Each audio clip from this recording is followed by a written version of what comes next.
Televize Prima uvádí Brainiac – šílená věda.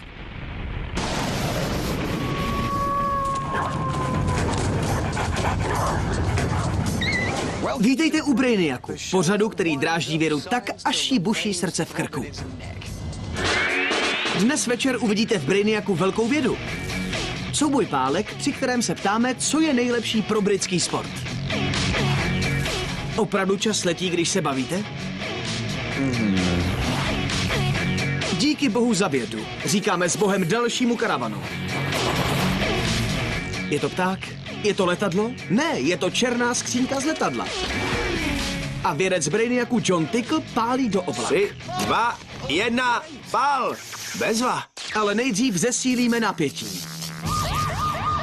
Vemte obrovské opuštěné skladiště. Připravte si nějaké 9V elektrické zařízení, jednoho figuranta a máte experiment.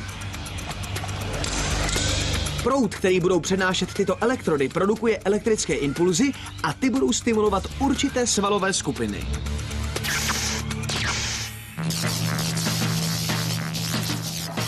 Tento týden budeme provádět experiment, abychom zjistili, jestli člověk může zvládnout montáž kávového stolku.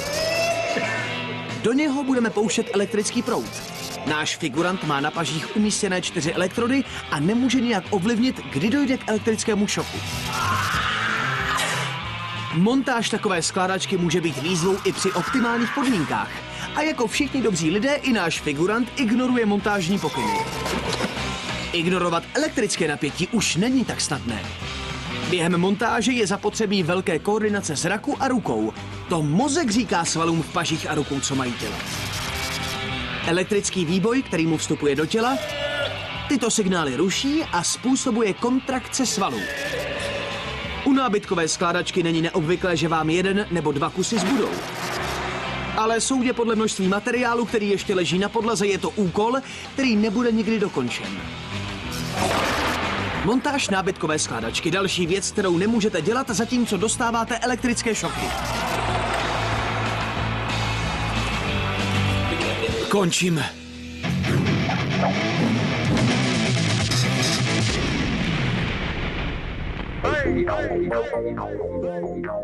Hádanka pro vás. Proč je světlo v ledničce, ale není v mrazáku?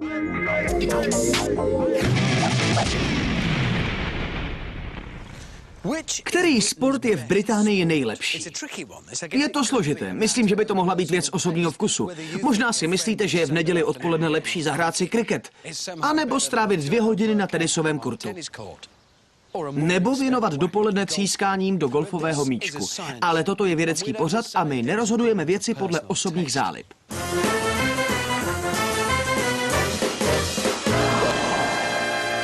My v pořadu Brainiac jsme se rozhodli, že jediný způsob, jak rozhodnout, který sport je v Británii nejlepší, je zjistit, ve kterém se používá nejlepší pálka. A tak tady máme figuranta s golfovou holí. Tady máme dalšího figuranta s pálkou na kriket. A tady máme 3. s tenisovou raketou. Každý z nich má 3 míče. Mají golfový míček, tenisový míček a kriketový míček. A budou všechny 3 odpalovat, co nejdál dokáží.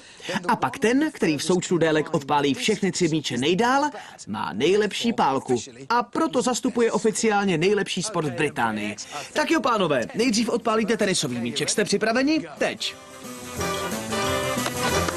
Tito hledači v ochranných přilbách musí vyznačit, kam míček dopadl a z toho místa pak budou figuranti pálit dál. No, vypadá to překvapivě vyrovnaně, ale myslím, že tenis vede. Fajn, tak pokračujeme. Další ráno budete pálit z místa, kam dopadl první míček, jo? To byste neuhádli, tenisová raketa je pro odpálení tenisového míčku nejlepší. Kupředu! Tedy jestli už jste našli svoje značky. A hledači, mohli byste se posunout a připravit se na další ráno. Zmizte, co nejrychleji dokážete a snažte se, aby vás nezasáhli. Jako by mi na tom záleželo. A vy si tentokrát připravte golfový míček, ano? Nemůžu uvěřit, jak je to po první ráně vyrovnané. To je úžasné. Fajn. Všichni jste připraveni na svou ránu? Vlastním tempem pálte. Golfový míček odpálený rukou profesionála letí z těchto 3 nejrychleji, 270 km za hodinu. A po této ráně je tenis poslední a golfista je v čele.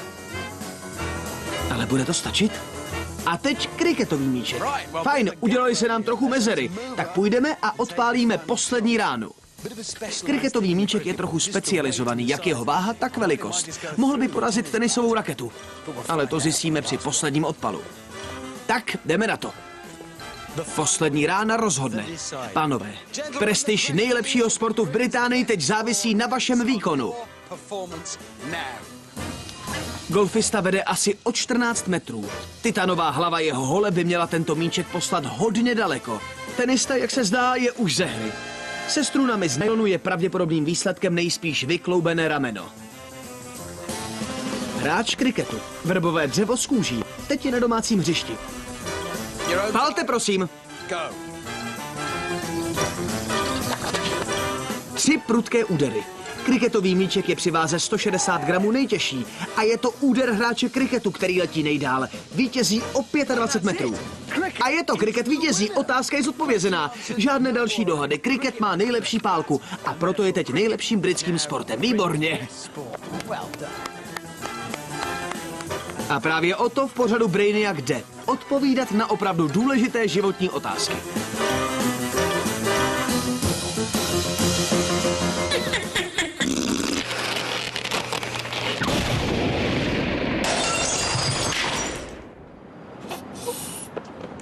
Ahoj, jsem Tina O'Brienová a tohle je Brainiac.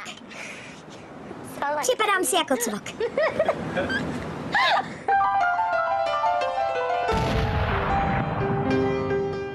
Vítejte zpátky u pozoruhodné partie snookeru. Quentin má 122 bodů. Musí potopit ještě 5 barevných koulí, aby dosáhl maximálního náběhu 147 bodů. Podívejte se, jak před chvílí Quentin potopil žlutou kouli. Každá kapsa hracího stolu je opatřena zápalnou šňůrou, která se zve, když do ní spadne koule. A každá vede k jednomu z karavanů, které jsou naplněné různými výbušninami. Tento karavan byl naplněný propanem, který vyvolal explozi s efektním plamenem. Teď se soustředíme na zelenou kouli a zase tu náš karavan stojí vpravo nahoře a je naplněný butanem. A koule je tam a zápalná šňůra se vznítila. 125. Naši hráči rychle odbíhají do bezpečí. Brzy to bouchne. Paráda! Je to rychlá exploze a jak vidíte, síla výbuchu vyhodila větrací okénko vysoko do vzduchu. Butan neboli C4H10 je velice podobný propanu. Není příliš výbušný, ale přesto vytváří efektní ohnivou kouli. Další je směs acetylénu a kyslíku. Zbývají kole a 4 výbuchy. Tak hrajem. Vědci, které Ticklovo tělo neumí. Dále. Dobrý den, pane Tickle. Postavte se támhle, prosím. Tak, pane Tickle, teď si zacpěte nos a zavřete oči. A teď chci, abyste otevřel ústa a řekl mi, jestli to je jablko nebo brambora. Schopnost rozeznávat chutě z větší části závisí na čichu. Když tento smysl zablokujeme, tak jídlo poznáváme podle jeho struktury. Jablko? Bohužel ne, pane Tickle, je to brambora. Nashledanou. To byla další věc, kde John Tickle neobstál.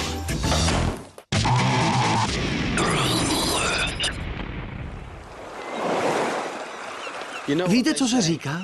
Když se dobře bavíte, tak čas letí. Nevím, říká se to tak. Ale je to pravda?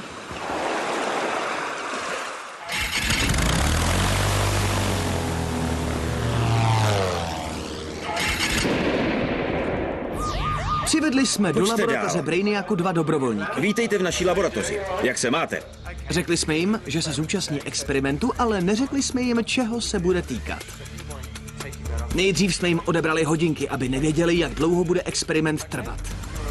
Jděte tudy, prosím. Teď půjdou do 2 oddělených místností. Gavin zůstane v této části laboratoře. Bude zde 30 minut. Dali jsme mu oloupat nějaké brambory. Oloupej je. Norman bude mezi tím v této části laboratoře. Také zde bude 30 minut, ale bude dělat mnohem příjemnější věci. Začne se šťavnatým stejkem k večeři od šťavnaté Lorety. Steak z hranolky, pane. Na konci experimentu se jich zeptáme, jak dlouho si myslí, že trval. Tak zjistíme, jestli čas opravdu letí, když se bavíte. Nebo je to naopak. Německé, holandské nebo italské pivo? Italské, prosím. Během pořadu se sem vrátíme a uvidíte výsledky.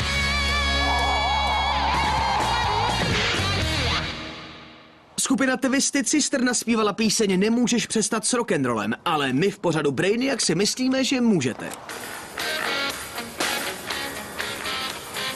Kladiváři jsou obvykle velcí statní muži, co snědí i koně. Ale my se musíme spokojit s tímhle. Fyzika nám říká, že čím delší je provaz, tím delší dráhu musí při jedné otočce kazeťák urazit, což znamená větší potenciál rychlosti. Náš figurant za takový výkon nikdy medaili nezíská, ale svůj úkol to splnilo. Nemůžete přestat s rock'n'rollem? Díky hodu kladivem to dokážete. Jo, vyhrál jsem! Tohle je 50krát zvětšené. Dá se jíst sladké nebo pálivé a často se konzumuje až po posledních objednávkách. Co si myslíte, že to je? Za chvíli vám to řekneme.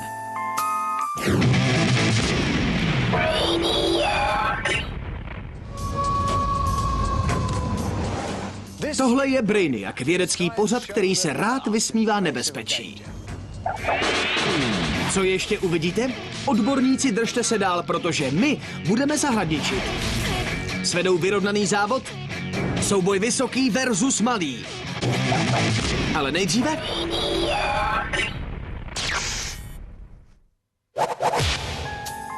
Před chvílí jsme vám ukázali tohle. Je to 50krát zvětšené. Dá se to jíst jako dezert, ale většinou to najdete jako přílohu svého oblíbeného curry. Ano, je to rýže. Něco pro labužníky. 101 využití moči. Máte žízeň? Zkuste aspoň jednou dobrou osvědčenou chuť sklenice moči. Ano, správně, na trhu neexistuje žádný přírodnější produkt. Je nabitá vitamíny a minerály. Tělo se jejich nadbytečného množství zbavuje močí, tak proč si nenechat nějakou v ledničce, když vám začnou docházet baterky? Když byla dost dobrá pro Gandhiho a Jima Morrisona, musí být dobrá i pro vás. Na zdraví. Vypijte půl litru moče denně. Víte, že to má smysl?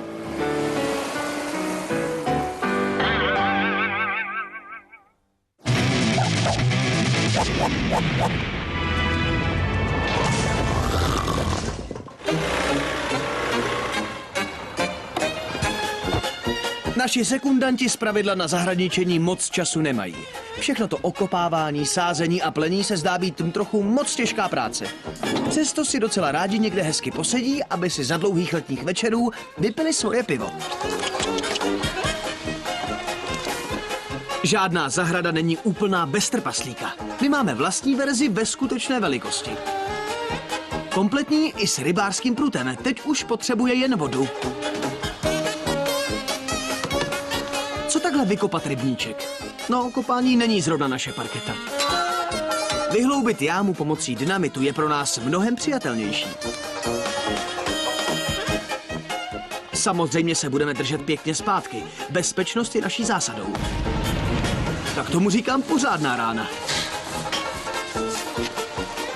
Jámu můžeme dobře utěsnit pytlem na odpadky, ale než ji naplníme, potřebuje naše zahrádka ještě trochu upravit. Hodily by se sem květiny. Problém je ale v tom, že kolem nich roste ten protivný plevel. Vytrhávat bodláky a kopřivy je trochu nudné. My umístíme pod každý plevel zahradní bombu. Dostatečně velkou, aby ho vyhodila do vzduchu a dostatečně malou, aby květiny zůstaly na místě. Je to pohodlné pletí. Ty programy o úpravě zahrádek by mohly trvat polovinu času. Teď můžeme naplnit rybníček, trochu vody a nějaké rybičky, aby měl rybář co chytat. Na zdraví, dokonalá zahrádka. Ledochův rádce v otázkách zahradničení. Přemýšleli jste o tom, proč je po večerním popíjení váš hlas ráno hlubší?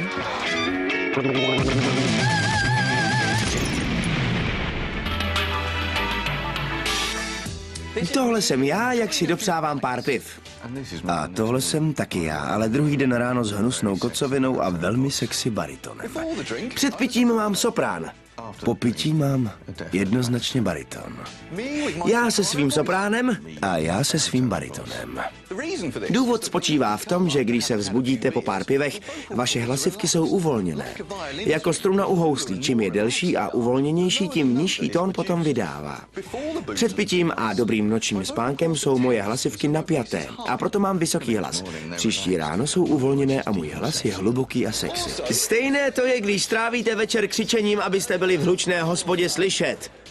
Vaše hlasivky mohou být příští ráno oteklé a to znamená, že vibrují pomaleji, což snižuje tón vašeho hlasu. Ale nemějte strach, po několika hodinách se hlasivky vrátí do původního stavu. Pak budete mít normální hlas. Dokud se zase neopijete. Na zdraví.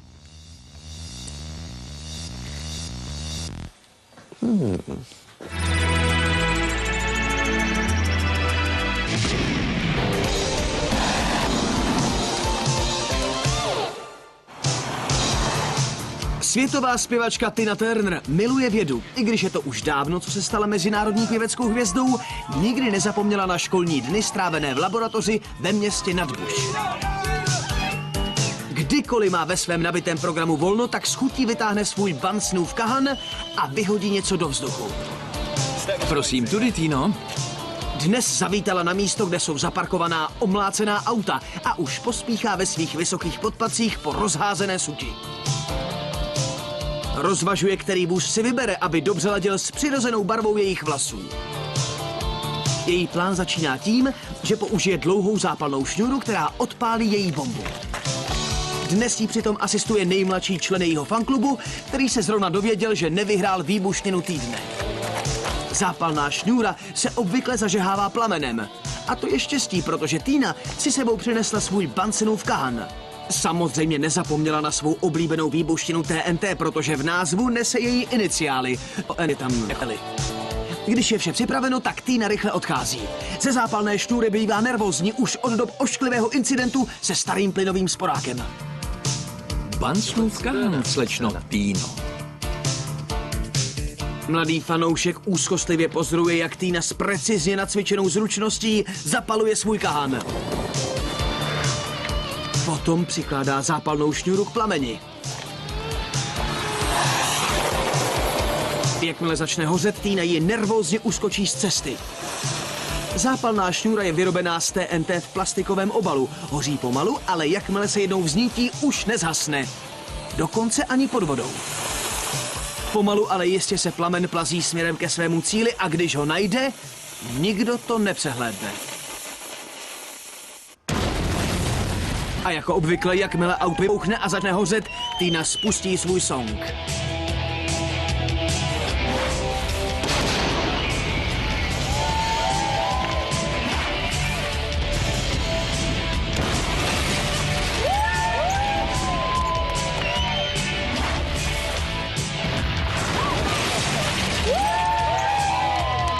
Tina Turner je prostě nejlepší, nejen ve vědě.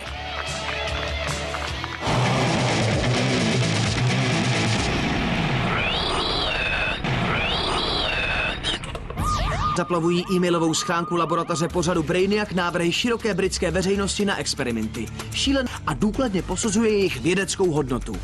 Jen opravdu velice málo nápadů je vybráno k otestování, ale jestliže je mezi nimi i ten od vás, buďte si jisti, že vás náš tým vypátrá.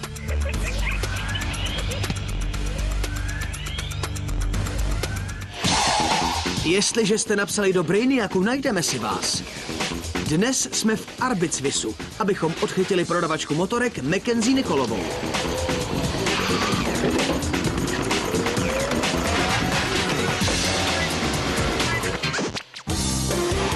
Pokud budete mít to štěstí a budete vybráni, tak i vás můžeme jednoho dne se vší parádou zbalit a odvést do naší přísně tajné, supermoderní výzkumné laboratoře. Teď máte vy všichni rádoby vědci, tam venku možnost zažít opravdovou vědu. A je tu Charlotte a její show I já umím dělat vědu. Dneska tady máme Mackenzie Nikolovou. Milý vědecký pořade, chtěla bych se dozvědět, s jak nejdelším brčkem se dá pít. No, Mackenzie, jsi na správném místě, kde se to dozvíš. Tak se do toho pustíme. Jedno brčko měří 29 cm. Mackenzie dostává na tento experiment limonádu. Několik nám jich zbylo po vánočním večírku. Je nám líto, ale vodka se vypila všechna. Tenhle experiment vás opravdu vycucí. Mackenzie Nikolová dokázala vypít naši limonádu brčkem dlouhým 29 cm. Další brčka. 29 cm, to není žádná délka. To zvládají náctiletí na mejdanech každou chvíli. Z nějakého důvodu se nedají koupit opravdu dlouhá brčka. A tak si Mackenzie musí vyrobit brčko na míru sama. Tento experiment závisí na objemu plic a síle vákua, které Mackenzie dokáže udržet v ústech. Průměrný člověk má kapacitu plic 6 litrů. Vitální kapacitu, objem vzduchu, který dokážete vdechnout po úplném vydechnutí, o trochu menší. Ale o kolik menší, to musíme zjistit. Experimenty. Vy je určíte, my dodáme rekvizity. A na výdajích nešetříme. Šumivý nápoj, brčka, cokoliv. 5 brček, 145 cm. Dokáže to? Jo, vypila všechno. Ve skutečnosti velice snadno. Další brčka, další limonáda. Délka brčka je větší než 2 metry. Je na čase zvýšit sázky. Žebřík. Teď začíná být ambiciózní. Buď je brčko příliš dlouhé, nebo je ona moc malá. Samozřejmě, že když mezi sáním přiložíte jazyk na konec brčka, můžete vypít jakékoliv množství tekutiny. Ale nás zajímá to, kolik dokáže vypít jedním tahem. No zas tak moc nás to nezajímá, ale chceme ukázat dobrou vůli. 9 brček. Dokázala to, ale bylo to mnohem těžší. Nyní se chystá na 10. Délka už je 2,90 m. Bude to konec nebo přidá ještě další? Hluboký nádech a plíce naplno sají. V celém systému je nyní spousta vzduchu. Moc na to, aby tekutina stále proudila. To nedokáže. Maximum je 9 brček. Jmenuje se Mackenzie Nikolová. Chtěla vědět, s jak nejdelším brčkem se může pít. Odpověď? 261 cm. I já umím dělat vědu.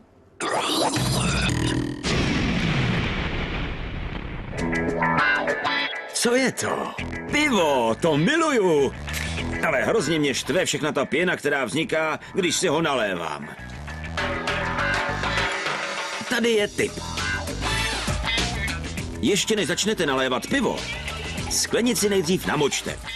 Když voda pokryje její vnitřek, zabrání vytváření pěny na drsném povrchu sklenice. A co bude teď? Už skoro nepění. Zkuste to! Výborný.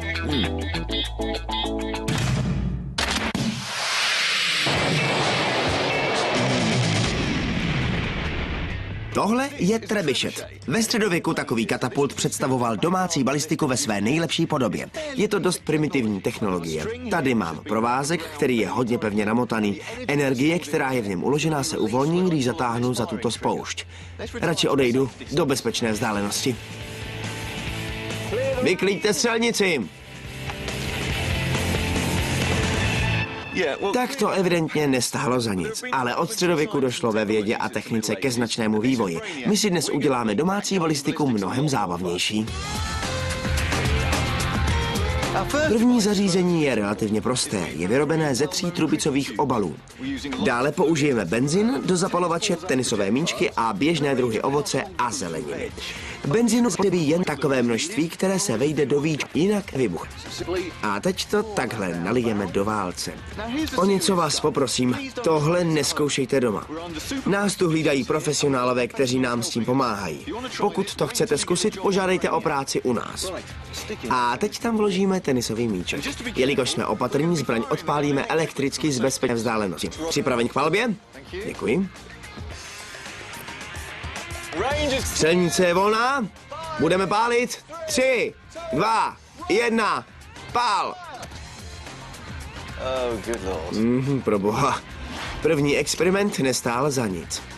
Potřebujeme provést pokus s tím správným množstvím pohonné hmoty. Teď použijeme mnohem méně benzínu do zapalovače. Ten se sám o sobě nespaluje, to dělají jeho výpary. Musíme zjistit tu správnou směs výparů a vzduchu, jinak to nevybuchne. Pálíme znovu. 3, 2, 1, pál! Páni! Bože můj, to byla nádhera. Paráda, chlapi. Už se těším na ovoce a zeleninu.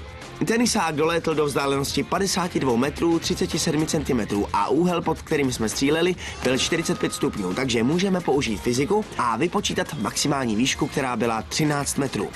Stanovili jsme optimální množství pohonné hmoty, tak teď jen najít ten nejlepší projektil. Takže pomeranč. Střelnice je volná. 3, 2, 1, pál. A bezva. Parádně letí. Na pomeranč to nebyl špatný výkon, doletěl do vzdálenosti 50 metrů a 56 cm a maximální výška byla 12 metrů a 60 cm. Zatím se při našem pokusu dařilo ovoci, ale odpovídá aerodynamicky brambora požadavkům tohoto úkolu? Nejspíš ne. Pálíme, 3, 2, 1...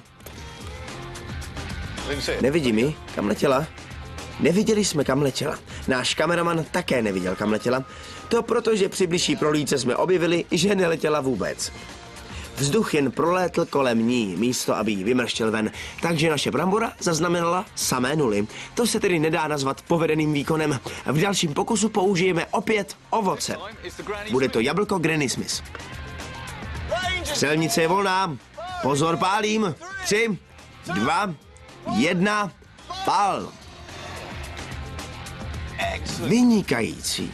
Právě tohle je podstatou vědy. Pokus a omyl, dokud nezjistíte správný výsledek. V tomto případě je dokonalým partnerem pro náš malý minomet jablko Granny Smith. Nenápadné jménem, ale nikoli výkonem, protože dolétlo do obrovské vzdálenosti 57 metrů a 40 cm a dosáhlo výšky 14 metrů a 34 cm. Později v této sezónu navštívíme naši malou střelnici, abychom viděli, jestli je větší vždycky lepší.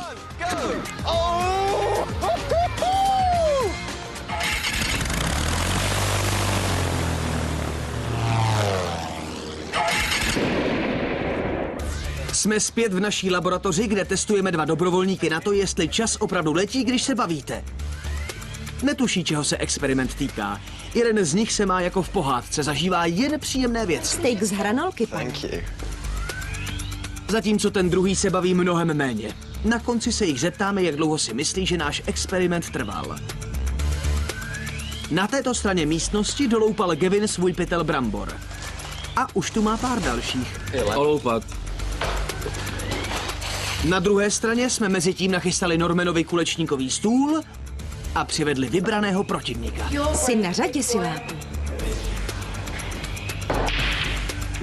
Albert Einstein ve své teorii relativity řekl, že hodina strávená ve společnosti hezké dívky se zdá jako minuta.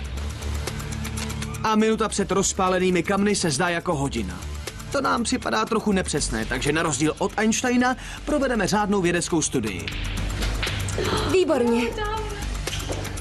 Psychologové jsou přesvědčeni, že když se zabýváme například nudnou činností, tak si myslíme, že při ní uběhlo víc času. A proto nám připadá, že v těchto situacích hodinky tikají pomaleji. Prosím, lehni si. Na druhé straně, když se věnujeme nějaké zábavné činnosti, je naše mysl ve stavu vzrušení a ta část mozku, která sleduje průběh času, se tím rozptyluje. Proto se vám zdá, že dovolená utíká rychle. Experiment je ukončen. Prosím, vstaňte. A je to. Jejich 30 minut skončilo. A teď zásadní otázka. Jak dlouho si myslí, že experiment trval? Jestliže čas opravdu letí, když se bavíte, pak by měl Norman, který se skvěle bavil, odhadovat, že to trvalo méně než půl hodiny. 20 minut? Můžete odejít. Díky. Gavin, který se bavil méně, by měl hádat delší čas. 40 minut. Díky. Tak to vidíte. Nezvratný důkaz. Když se bavíte, čas opravdu letí rychleji. O 33%. Sledujete aplikaci vědy. Dnes půjde o impuls. Je to den, kdy si otec se synem vyšli do parku. Už od školních let otec ví, že impuls je síla působící na předmět, Připrav se. znásobená časem, kdy Raz, působí. 2, 3 a jeď! Stejného impulzu lze dosáhnout Jo, to působením je větší ono. síly Jeď. po kratší dobu.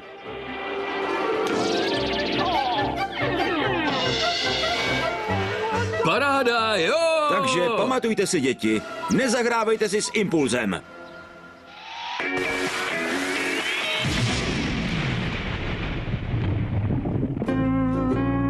Které ovoce plave? Účinkuje profesorka Mayank Lee a její velkošík s ovocem. Dnes si vybrala baculaté tuhé avokádo. Tak co myslíte, potopí se? Nebo bude plavat? Dáme vám několik minut a za pár okamžiků vám řekneme odpověď.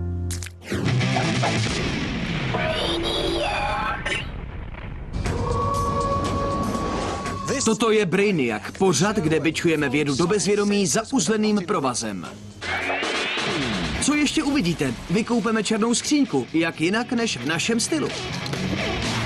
A ještě se pěkně sklouzneme. Otestujeme povrchy, jak je který kluský.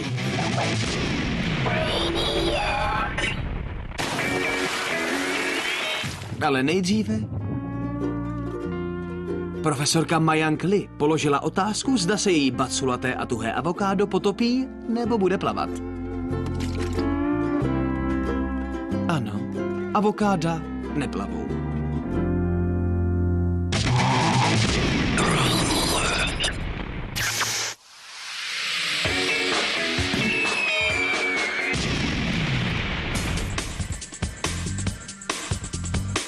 Dostalo se nám do rukou něco opravdu velmi speciálního. Poslali to z Ameriky a je určena jen pro nás. Dokáže to odolat tlaku vody v hloubce 6000 metrů. Má to úžasnou odolnost proti ohni o teplotě 11 000 stupňů. Snese to náraz o síle 3400 G. Neměli bychom to mít, ale máme to. Je to letový zapisovač, neboli černá skřínka. Nejodolnější schránka, jaká kdy byla vyrobena. A je žlutá. Ve snaze zjistit, jestli je černá skřínka opravdu tak odolná, jsme na něj zaútočili těžkou artilérií ze starých časů. To byla pro náš takzvaně nezničitelný předmět procházka růžovou zahradou, tak jsme se rozhodli pořádně mu zatopit. Ohněm přesahujícím 1000 stupňů Celsia. Tohle je exploze napalmu a naše černá skřínka překvapivě drží stále pohromadě. Další pokus byl trochu elegantnější, když jsme na ní nechali vystřelit pár ran tyto statkáře. Ale naše černá skřínka opět zůstala nepoškozená a tak jsme si tentokrát řekli, že to zkusíme sami. Tentokrát jsme použili speciální zdroje a podařilo se nám dostat do rukou recept na katastrofu. Je to směs těkavých kyselin, které z právních důvodů nebudeme raději jmenovat. Jsou však stejně jako naši spolupracovníci vysoce nestabilní.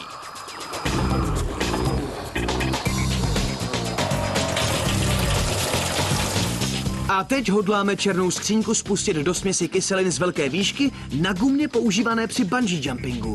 Proč? Za prvé, protože můžeme, a za druhé, rádi bychom si potom prohlédli škody, aniž bychom museli strkat ruce do kyseliny, když ji budeme vydávat ze sudu.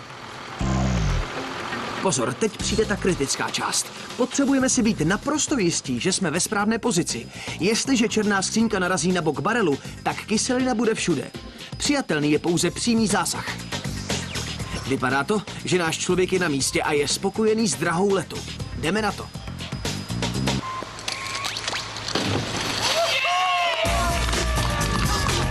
Náš plán zatím dokonale vychází, protože jsme zaznamenali zásah kyselinové lázně. Nyní je na čase podívat se, jaké škody skřínka utrpěla a ku podivu se zdá, že se z ní jen smylo něco z té špíny a vypadá trochu čistší. Naše černá skřínka opět přežila bez úhony. Příště do ní kopneme, a to pořádně velkou nohou.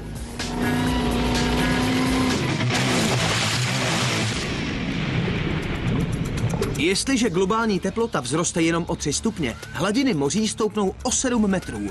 Vaše kancelář by pak mohla vypadat takhle. Víte, jak se v této situaci zachovat? Jakého kancelářského vybavení byste se měli chytit, aby vám pomohlo udržet hlavu nad vodou? Zatím jsme zjistili, že nejlepší je vyhnout se počítačovým monitorům a čemukoliv vyrobenému z lepenky. Když však popadnete cokoliv, co má v sobě uzavřený vzduch, tak budete v pohodě. Tohle je poplach oznamující vysokou hladinu a náš úředník už ví, co má dělat. Pro jaké vybavení se rozhodne? Šel do skříně se zásobami. A tohle by mohl být geniální nápad, protože tohle jsou obálky vyložené bublinkovou fólií. Zřejmě se z našich předchozích experimentů už poučil. Velkou otázkou však zůstává, zda udrží jeho váhu. A už je ve vodě. Soudě podle toho, jak se vynořil, bych řekl, že obálky budou úspěšné. Ano, dokážou 73-kilového úředníka skvěle udržet na hladině. Takže i bublinkové obálky jsou plaveckou pomůckou.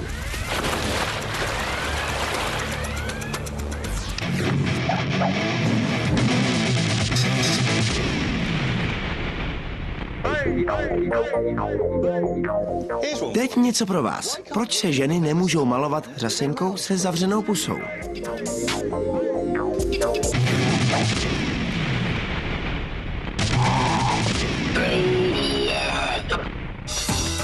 Velký John měří 220 cm, malý John měří 120 cm. V rubrice Vysoký versus malý si klademe otázku, co je lepší. Už víme, že je lepší být vysoký, když se snažíte projít londýnskou Oxford Street, nejrušnější ulicí na světě. A když došlo na cvičení aerobiku, byl to opět vysoký muž, komu se cvičilo lépe. Dnes to bude schovávaná a naši borci si opět hledí z očí do očí, ale pomáhá jim k tomu žebřík. Pravidla určitě všichni znáte. Vyznačili jsme v lese oblast, kde se můžou schovat a přivedli jsme našeho vlastního specialistu na schovávanou. Jmenuje se Matthew Knight. Matthewovým úkolem je napočítat do 100, což by mělo stačit k tomu, aby si náš vysoký a malý chlapík našli dobrý úkryt. 3, 4, 5, 6. Kamufláž splývá s vaším okolím a většina živočišných druhů se ji naučila využívat, aby jim pomohla najít potravu a přitom byla kryta před útokem. V tomhle prostředí by mohla stromová podoba vysokému ženovi poskytovat určitou výhodu. Náš malý chlapík však také využívá výhod své výšky. Drží se nízko u země a skrývá se v této prohlubně. Zdá se, že náš vysoký chlapík má potíže najít to správné místo. Rozhoduje se pro něco jiného, co je vysoké a tenké, strom.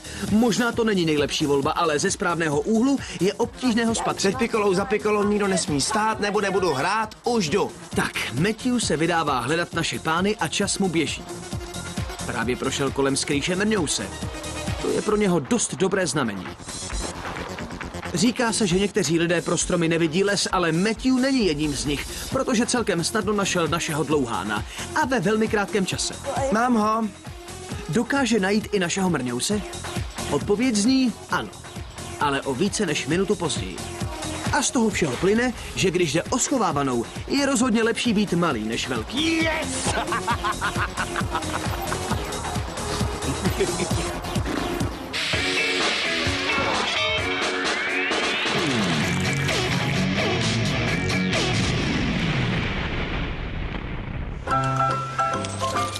Hospodská věda. To je naše alternativa k alkoholickým limonádám.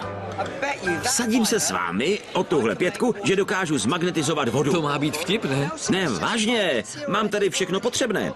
Přinesl jsem si to sebou. Všechno, co potřebujete, je láhev a špendlík, abyste mohl dole na láhvi udělat dírku. Prostě takhle uděláte malou dírku. A pak si vezmete balónek.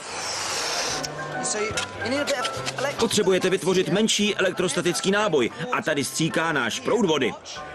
A teď sledujte, jak s ním dokážu pohybovat. Ve skutečnosti to není magnetismus, je to elektrostatická přitažlivost. Dost. A promiňte mi to. To snad není možný. Pardon. Říkal jsem, abys mi sem s tou virou nelez. A už se nevracej. V první sérii našeho pořadu jsme přeměnili šikmý svah jedné louky na laboratoř, abychom zde pomocí figurantů zjistili, který olej používaný v domácnosti klouže nejvíc. Testovali jsme 3 oleje. Dětský olej, olej z trestích jater a stolní olej. Dětský olej nebyl špatný, ale byl trochu pomalý. Na druhou stranu olej z trestích jater nestál za nic. Ale stolní olej klouzal zdaleka nejvíc, stal se jednoznačným vítězem. Dnes budeme v tématu bezpečnost v domácnosti pokračovat. K našemu experimentu si pro změnu obujeme jenom ponožky. Tentokrát přeměníme toto skladiště ve vysoce vědeckou testovací oblast. Černý gumový pás použijeme pro naše vědátory v ponožkách jako rozběžiště. Testovací povrch bude z vinylové krytiny, která je 2 mm silná, 2 metry široká a 20 metrů dlouhá. V současném stavu není tato plocha příliš kluská, a tak jsme sáhli po 2 průmyslových leštičích podlah a ti se hned pustili do své práce. V praxi se nedoporučuje používat leštěnky na nábytek, protože pak se podlaha stává velice kluskou. A to je ten důvod, proč jsme ji zde použili. Dnes otestujeme 3 různé typy ponožek. Polyesterové, bavlněné a vlněné. Naším úkolem je zjistit, který ze 3 párů bude klouzat ze všeho nejvíc. Nejdřív je na řadě oblíbený materiál 70. let – polyester. Každý pár budeme testovat 5krát. Měříme čas i délku pokusu, abychom vypočítali průměrnou vzdálenost a rychlost. Inspirovali jsme se curlingem a máme také dvojici metařů, kteří se pokoušejí zajistit maximální vzdálenost každého z kluzů. Lidé polyester jako materiál často pomlouvají. Hodně se používal u domácích oděvů v průběhu 70. let. Jde o silný materiál, který pruží, nesráží se a ani se nemačká. Polyester dosáhl průměrné vzdálenosti 11,32 metru a průměrné rychlosti 3,6 metru za sekundu. Druhým testovaným párem budou, Bůh jim žehnej, bavlněné ponožky. Náš zkušební běžec si obléká více než jeden pár, aby vyloučil možnost jakéhokoliv styku kůže s podlahou. To by zvýšilo cení. 3, 2, 1, teď! Ve starověkém Egyptě mohl nosit bavlnu pouze velekněz. To my v našem pořadu tak úzkostliví nejsme.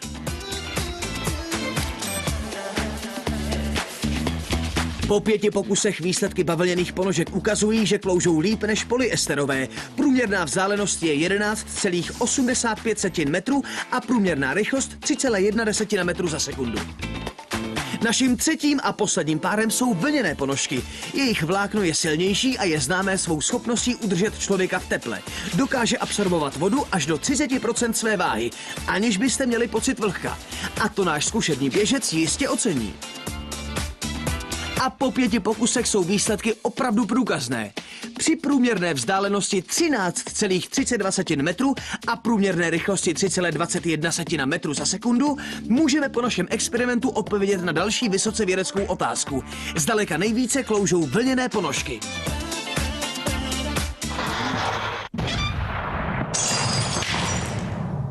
Výbušnina týdne. Jsme na farmě Velký Třesk, kde dívky právě vesele závodí s vejci na lžíci. Ale už dost rozbíjení vajíček, tyto dívky chtějí zdemolovat něco mnohem většího. A proto se chystají vybrat si výbušninu a pak něco vyhodit do vzduchu.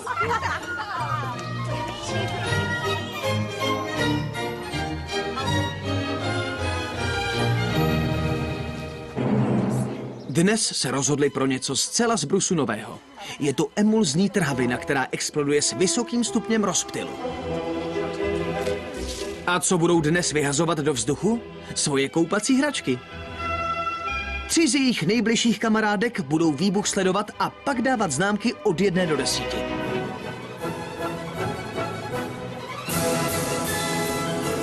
Ale dříve, než dojde k explozím, musí se provést pečlivá příprava.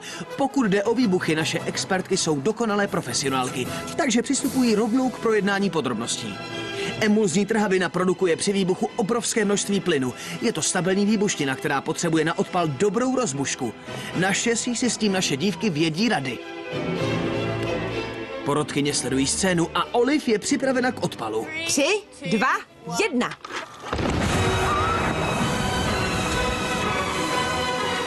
No, to byla pořádná šlupka, ale co si myslí porota? Jo, Beryl byla nadšená. Dává velmi chvalitebnou 8. Mavis téhle vzdušné sambě moc nefandí, ohodnotila ji jenom 5. A Hilda souhlasí. Za tento výkon dává 6. Inu, to si myslí porota a zdá se, že ostatní dívky mají také radost a vyrážejí zpátky na farmu Velký Třesk. Na českém znění spolupracovali Libor Bouček, Jan Maxián, Nikola Votočková, Tomáš Borůvka, Roman Hájek, Pavel Balcar, Tomáš Studený, Jana Dotlačilová, Jaroslav Richter, Markéta Stechbauerová, Kristýna Pavlíková, Alice Hurichová. Ve studiu S pro Alfa CZAS vyrobila FTV Prima, společnost s ručením omezeným 2009.